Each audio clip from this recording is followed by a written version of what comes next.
Hello বন্ধুরা, যে কোনো চাকরির পরীক্ষার প্রিপারেশনের জন্য আমাদের সহজ শিখন চ্যানেলটিকে সাবস্ক্রাইব করো, লাইক করো, শেয়ার করো।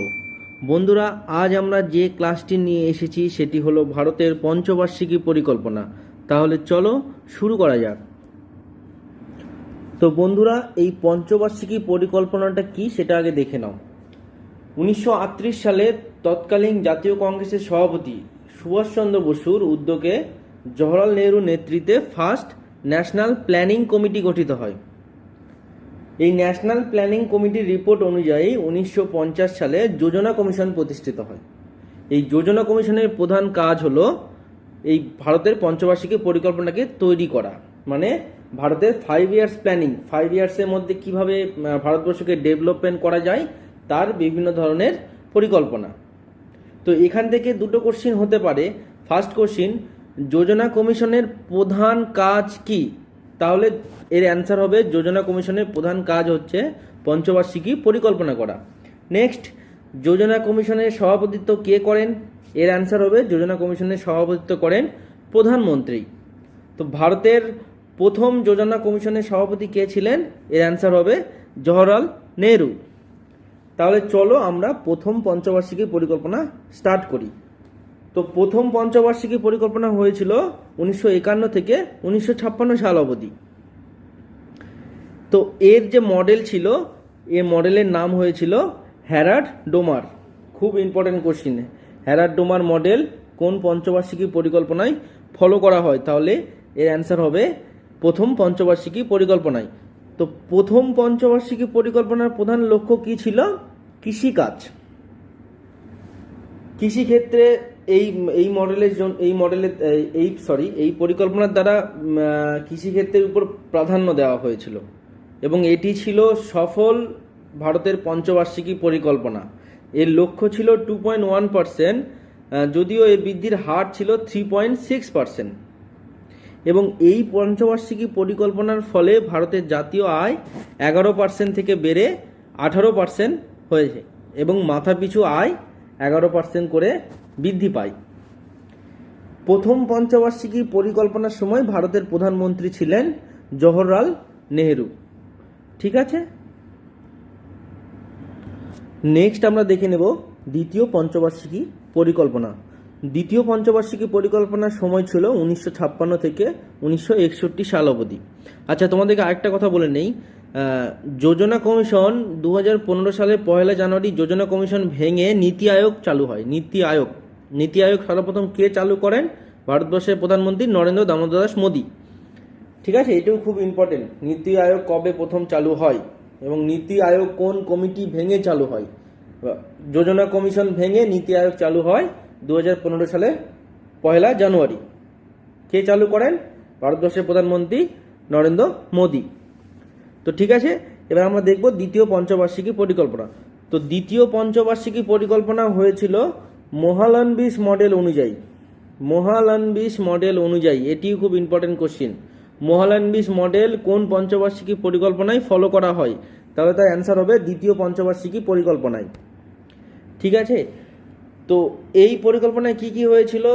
এই পরিকল্পনায় প্রাধান্য দেওয়া হয়েছিল দ্রুত শিল্পায়নের উপরে।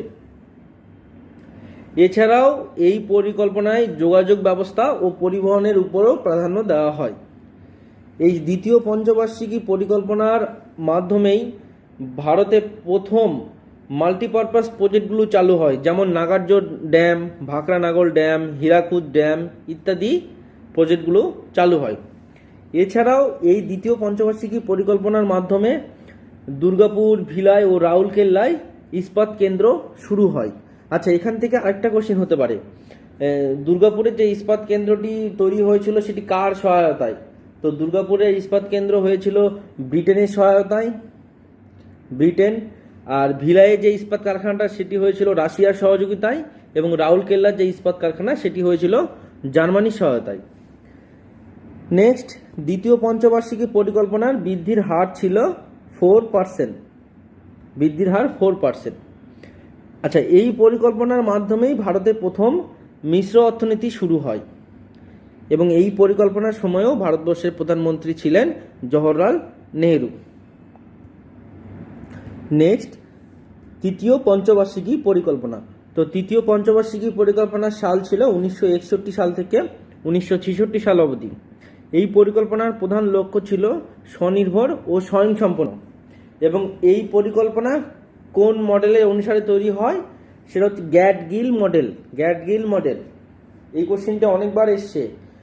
গ্যাট-গিল মডেল এর কোন পঞ্চবার্ষিকী পরিকল্পনায় গ্যাট-গিল মডেল ফলো করা হয়? তো তার অ্যান্সার হবে তৃতীয় পঞ্চবার্ষিকী পরিকল্পনায়। খুব ইম্পর্টেন্ট কোশ্চেন। তো এই তৃতীয় পঞ্চবার্ষিকী পরিকল্পনাটিকে গ্যাট-গিল যোজনাও বলা হয়, ঠিক আছে। এবং এই পরিকল্পনায় কৃষি ও শিল্পায়ন দুটি ক্ষেত্রেই প্রাধান্য দেওয়া হয়েছিল। এবং এই তৃতীয় পঞ্চবার্ষিকী পরিকল্পনার মাধ্যমেই বোকারো ইস্পাত কেন্দ্রটি তৈরি হয় 1964 সালে। 1964 সালে এই পরিকল্পনার মাধ্যমে বোকারো ইস্পাত কেন্দ্রটি গঠিত হয়। কার সাহায্যে? এটাও আসতে পারে পরীক্ষায়। তো বোকারো ইস্পাত কেন্দ্রটি তৈরি হয়েছিল রাশিয়ার সাহায্যে। এই পঞ্চবার্ষিকী পরিকল্পনার লক্ষ্য ছিল 5.6%। কিন্তু সেই টাইমে ব্যাপক খরা দেখা দেয় এবং চীনের সাথে যুদ্ধের কারণে এই পঞ্চবার্ষিকী পরিকল্পনাটি তার লক্ষ্যে পৌঁছতে পারেনি, মানে 5.6%-এ পৌঁছতে পারেনি। এবং এই পঞ্চবার্ষিকী পরিকল্পনার সময় ভারতবর্ষে মুদ্রাস্ফীতি দেখা যায়। নেক্সট দেখে নাও 1966 থেকে 1969 সাল অবধি প্ল্যান হলিডে। তো প্ল্যান হলিডেটা কি? যখন তৃতীয় পঞ্চবার্ষিকী পরিকল্পনা অসফলতা প্রমাণিত হলো বা ফেইল হলো, সেই সময় 3 বছর, মানে 1966 থেকে 1969, এই 3 বছরে পঞ্চবার্ষিকী পরিকল্পনা বন্ধ থাকে। একেই বলা হয় প্ল্যান হলিডে। এই 3 বছরকেই প্ল্যান হলিডে বলা হয়। কি কি কারণে বন্ধ থাকে? সেই সময় ভারত পাকিস্তানের যুদ্ধ একটা প্রক্রিয়া চলছিল সেই টাইমে, সেই জন্য ওটা বন্ধ থাকে। তো সেই কারণে পঞ্চবার্ষিকী পরিকল্পনা বন্ধ হয়ে যায় এবং এই সময়টাকে, এই 3 বছরের যে গ্যাপটা, সেই গ্যাপটাকে প্ল্যান হলিডে বলা হয়। এবং সেই জায়গায় এই প্ল্যান হলিডে যে 3 বছর, এই 3 জায়গায় দুটি বার্ষিক পরিকল্পনা নেওয়া হয়। একটি হচ্ছে 1966 সালে এই প্ল্যান হলিডে আন্ডারে সবুজ বিপ্লব দেখা যায়। এবং 1969 সালে 14টি ব্যাংকের জাতীয়করণ হয়। 1969 সালে 14টি ব্যাংকের জাতীয়করণ হয়। খুব ইম্পর্টেন্ট কোশ্চেন। আর সবুজ বিপ্লব কত সালে দেখা যায়? 1966 সালে। এই সময়কার প্রধানমন্ত্রী কে ছিলেন? ইন্দিরা গান্ধী। নেক্সট আমরা দেখে নেব চতুর্থ পঞ্চবার্ষিকী পরিকল্পনা। এর সাল ছিল 1969 থেকে 1974 সাল অবধি। এই পঞ্চবার্ষিকী পরিকল্পনার প্রধান লক্ষ্য ছিল উন্নয়ন ও স্থিরতা। এবং এই পঞ্চবার্ষিকী পরিকল্পনার সময় ভারত 18ই মে 1974 সালে রাজস্থানের পোখরানে স্মাইলিং বুদ্ধা নামক ভূগর্ভস্থ পারমাণবিক বোমা পরীক্ষা সম্পন্ন করে। তো এইখান থেকে দুটো কোশ্চিন বারবার পরীক্ষায় আসে যে কোথায় সর্বপ্রথম পারমাণবিক বোমা পরীক্ষা করা হয়। তো তার অ্যান্সার হবে পোখরান। আর সেই যে অপারেশনটা ছিল তার নাম কি? তো সেটার অ্যান্সার হবে স্মাইলিং বুদ্ধা, ঠিক আছে। তো এই পঞ্চবার্ষিকী পরিকল্পনায় জাতীয় বৃদ্ধির হার ছিল 3.3%, যদিও এর লক্ষ্য ছিল 5.7%। তার মানে পরিকল্পনাটি ব্যর্থ হয়েছিল। তো পরিকল্পনাটি ব্যর্থর পেছনে রিজনও ছিল সেই টাইমে খারাপ আবহাওয়া এবং 1971 সালে ঘটে যাওয়া বাংলাদেশ পাকিস্তানের যুদ্ধ, যার ফলে অনেক বাংলাদেশি উদ্বাস্তু ভারতবর্ষে আশ্রয় নিয়েছিল। তো এই নানান কারণে এই পঞ্চবার্ষিকী পরিকল্পনাটি ফেইল্ড হয়ে যায়। নেক্সট, পঞ্চম পঞ্চবার্ষিকী পরিকল্পনা। এর সাল ছিল 1974 থেকে 1978 সাল অবধি। এর প্রধান লক্ষ্য ছিল দারিদ্রতা দূরীকরণ ও স্বনির্ভরতা। তো এই পরিকল্পনার প্রধান উদ্দেশ্য ছিল দারিদ্রতা দূরীকরণ এবং অর্থনৈতিক স্বনির্ভরতা। গরিবি হটাও স্লোগান এই পরিকল্পনাতেই ব্যবহৃত হয়। গরিবি হটাও স্লোগান, এটি পিএসসি ক্লাসিকের পরীক্ষাতেও এসেছিল। গরিবি হটাও স্লোগানটি প্রথমে কে ঘোষণা করেন? তো এই অ্যান্সার হবে ইন্দিরা গান্ধী। ইন্দিরা গান্ধী, খুব ইম্পর্টেন্ট কোশ্চিন। গরিবি হটাও স্লোগানটি কে প্রথম ব্যবহৃত করেছিলেন? তো পঞ্চম পঞ্চবার্ষিকী পরিকল্পনায় বৃদ্ধির হার ছিল 4.8%, যদিও এর লক্ষ্য ছিল 4.4%। তারপরে 1978 সালে জনতা পার্টি ক্ষমতায় এলে এই পরিকল্পনাটি রদ করে দেওয়া হয়। নেক্সট কী ছিল?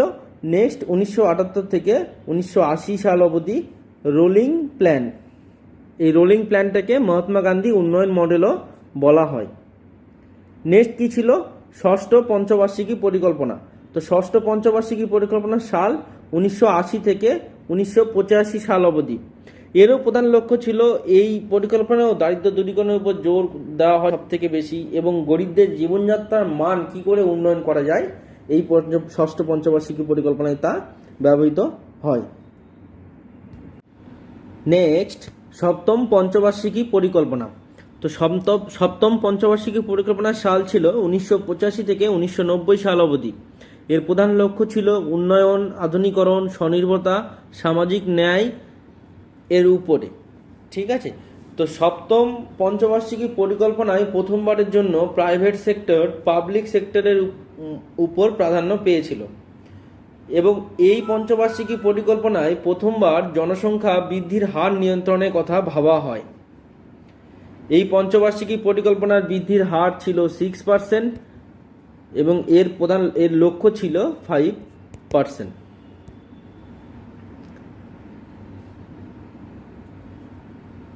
নেক্সট আমরা দেখে নেব 1990 থেকে 1952 সালের মধ্যে একে বলা হয় অ্যানুয়াল প্ল্যান বা বার্ষিক পরিকল্পনা। তো এই বার্ষিক পরিকল্পনা কেন হয়েছিল বা এই সময় পঞ্চবার্ষিকী পরিকল্পনা কেন ছিল না? তো রাজনৈতিক অস্থায়িতার জন্য এই সময়ে যে রাজনৈতিক অস্থিরতা তৈরি হয়েছিল তার জন্য 1990 থেকে 1992 দুটি বার্ষিক পরিকল্পনা করা হয়েছিল। তো একেই বলে অ্যানুয়াল প্ল্যান বা বার্ষিক পরিকল্পনা। নেক্সট অষ্টম পঞ্চবার্ষিকী পরিকল্পনা। এর সাল ছিল 1992 থেকে 1997 সাল অবধি। তো 1990 থেকে 1992 রাজনৈতিক অস্থিরতার জন্য যে অ্যানুয়াল প্ল্যান চালু হয়েছিল অষ্টম পঞ্চবার্ষিকী, তার পরবর্তীতে 1992 থেকে 1997 পিভি নরসিমহা রায়ের নেতৃত্বে যখন স্থায়ী সরকার গঠিত হয় তখন অষ্টম পঞ্চবার্ষিকী পরিকল্পনা শুরু হয়।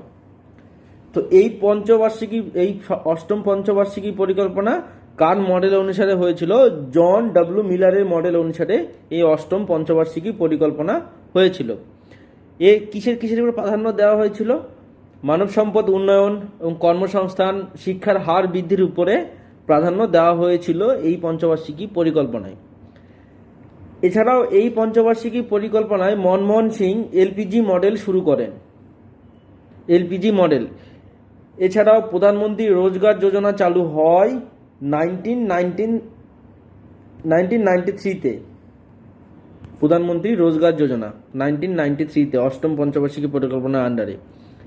এছাড়াও 1995 সালে ভারত WTO সদস্য হয়, ওয়ার্ল্ড ট্রেড অর্গানাইজেশনের সদস্য হয়।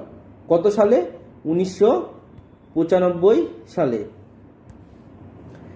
এই পঞ্চবার্ষিকী পরিকল্পনার বৃদ্ধির হার ছিল 6.8%, যদিও এর লক্ষ্যমাত্রা ছিল 5.6%।